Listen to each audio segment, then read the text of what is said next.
Stealth. Depois de levantar-se, Lei Lin usou o feitiço que tinha as mais notáveis habilidades de ocultação de todas as magias elementais negras que ele conhecia. Com o bônus adicional de sua força espiritual solidificada como magos de nível 2, Stealth era agora terrivelmente formidável. A figura de Lei Lin desapareceu da sala VIP em um instante, de tal forma que mesmo os magos de nível 2 do lado de fora não conseguiram detectá-lo. Alistair realmente ficou do lado dos magos negros. Com ele como a principal causa, isso define o cenário para a Terceira Guerra Mágica.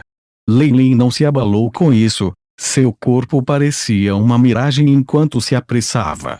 Ele não é da minha conta. Eu só preciso saber se ele tem alguma coisa que eu preciso dele. A essência da árvore da sabedoria deve ter alguns efeitos extraordinários para que os antigos magos a vejam tão bem.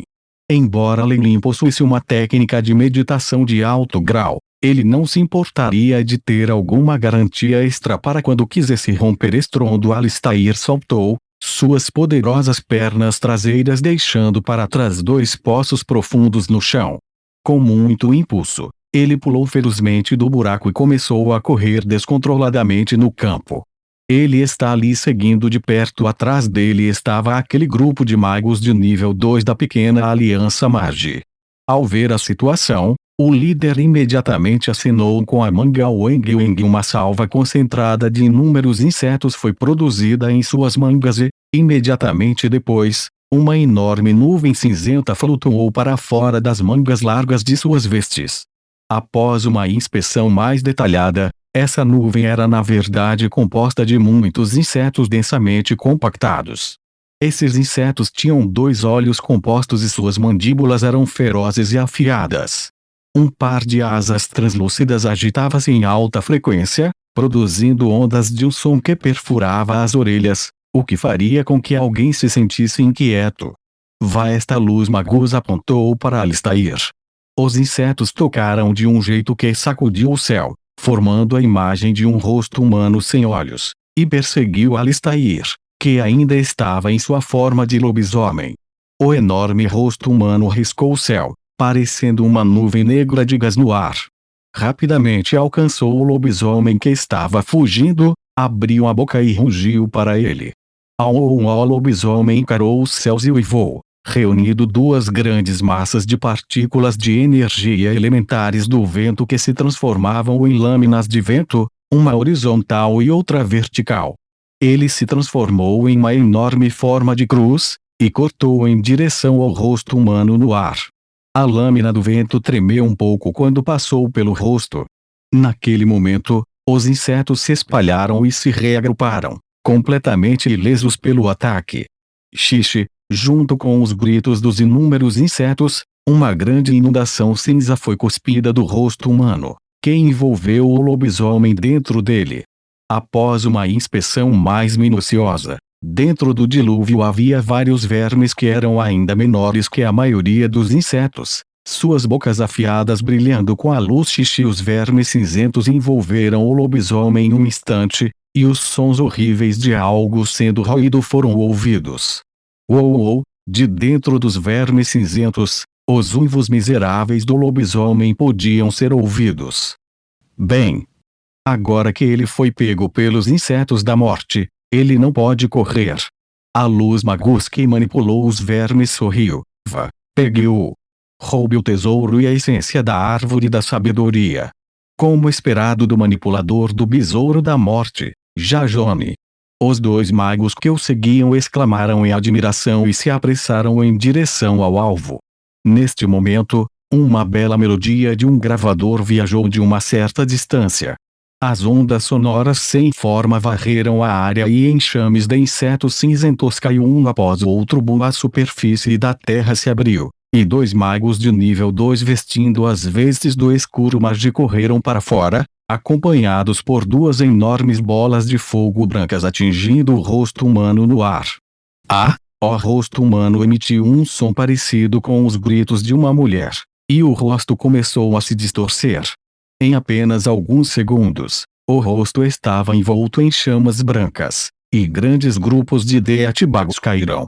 Parece que há muito tempo você ficou do lado dos magos negros. O enorme rosto formado de insetos parecia estar ligado à força espiritual do mago de luz. Depois que ele foi queimado, ele visivelmente empalideceu. No entanto, ele não se importava com seus ferimentos e, em vez disso, concentrou sua atenção em Alistair, que havia escapado do ataque dos vermes. O lobisomem estava agora em um estado lastimável. Mais da metade da pele bonita em seu corpo havia desaparecido, revelando manchas de pele e carne cor-de-rosa. Em seu corpo havia algumas feridas muito grandes, revelando o tecido muscular que havia sido severamente danificado. Pode-se até ver osso xixi, os vasos sanguíneos e os músculos visíveis nas feridas sempre se contorciam, e camadas de carne cobriam o ferimento e impediam o fluxo de sangue fresco. Em áreas que eram estéreis de pele, uma fina camada de pele começou a crescer. A capacidade de cura anormal do lobisomem exibiu sua força aqui. Vamos com uma onda de um magus escuro de grau 2. Incontáveis costelas brancas e esporas de osso apareceram diante dos magos da luz, formando uma grande parede. O muro parecia ter vida própria, movendo-se astuciosamente e prendendo os magos da luz.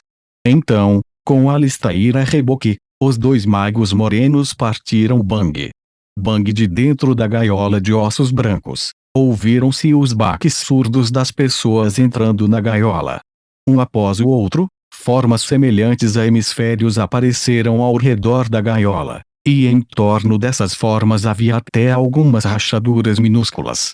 Essas rachaduras aumentaram de tamanho e, eventualmente, a gaiola explodiu. O pó branco das esporas quebradas se dissipou, revelando as figuras de alguns magos leves.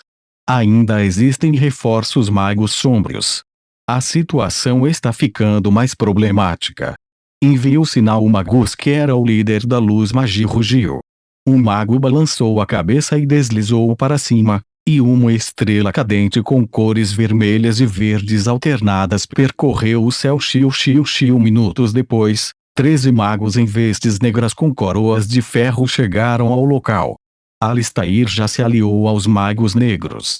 Há agora um magos de nível 3 segurando o loro do que de volta, e também há 2 magos negros que levaram Alistair embora. A luz magus parecia estar em uma posição difícil.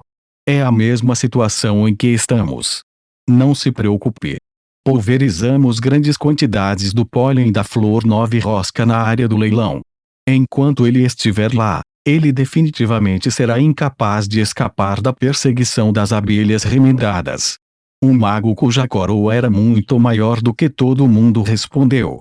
Estamos extremamente confiantes na organização do grande sábio. O líder dos magos da luz fez uma reverência, demonstrando seu respeito pelo sábio.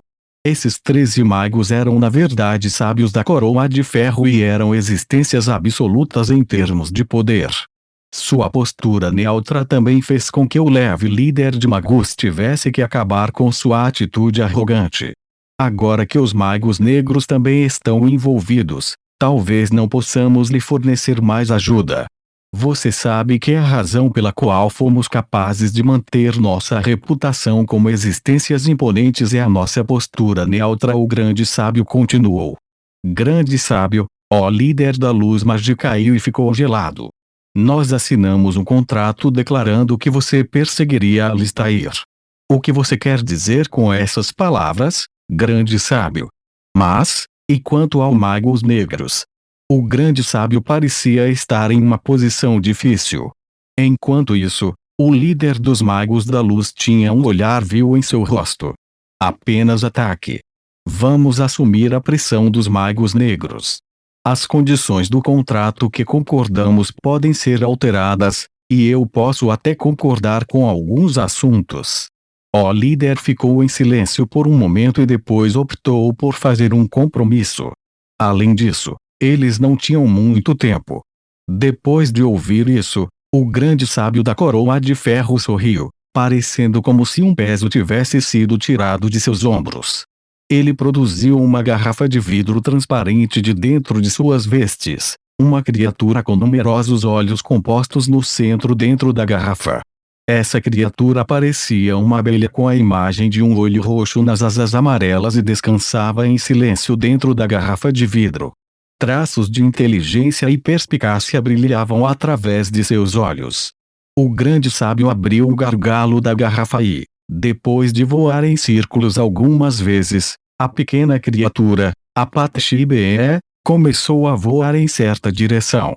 Ele os encontrou, exclamou o grande sábio, com um denso revestimento de metal aparecendo em seu corpo e formando a armadura que os cavaleiros usualmente usavam na batalha. Bang! O esqueleto branco de um grande cavalo erguia-se do chão, chamas espirituais verdes queimando em suas órbitas oculares e sendo aspiradas pelas narinas. Meu velho amigo, vou ter que usar você de novo. O sábio de armadura acariciou um velho e esfarrapado par de rédeas e suspirou de pesar. Ele cavalgou ferozmente o cavalo esquelético e rugiu do fundo de sua garganta. Iron Crown, glória pela vida. Avance para as nossas responsabilidades. Os sábios presentes responderam em voz alta. O cavalo de guerra esquelético relinchava, e o metal líquido preto cobria todo o corpo do cavalo. Em um instante, o cavalo de guerra esquelético se transformou em uma gigantesca feira metálica com farpas afiadas projetando-se da superfície e de seu corpo. Um após o outro, cavalos de batalha metálicos lutaram para sair do chão e carregaram os outros sábios. Alguns dos sábios usavam vestes mágicas deslumbrantes, enquanto outros vestiam armaduras metálicas. Feitiços poderosos foram enviados em um fluxo constante. Em um instante os 13 sábios com coroas de ferro se transformaram em cavaleiros de aço que possuíam imenso poder. Perseguir-lhes. Seguindo as ordens do grande sábio, os 13 cavalos de guerra avançaram, deixando vestígios de pegadas ardentes. A herança dos antigos magos. Este é definitivamente um ramo dos antigos magos. As pálpebras do magi se contraíram enquanto pronunciavam essas palavras em seus corações. Na costa sul, havia um boato sobre a organização dos magos com uma postura neutra, Iron Crown. Esses 13 sábios da coroa de ferro haviam recebido o poder da herança de algumas ruínas antigas e, a partir daí, foram capazes de estabelecer a coroa de ferro.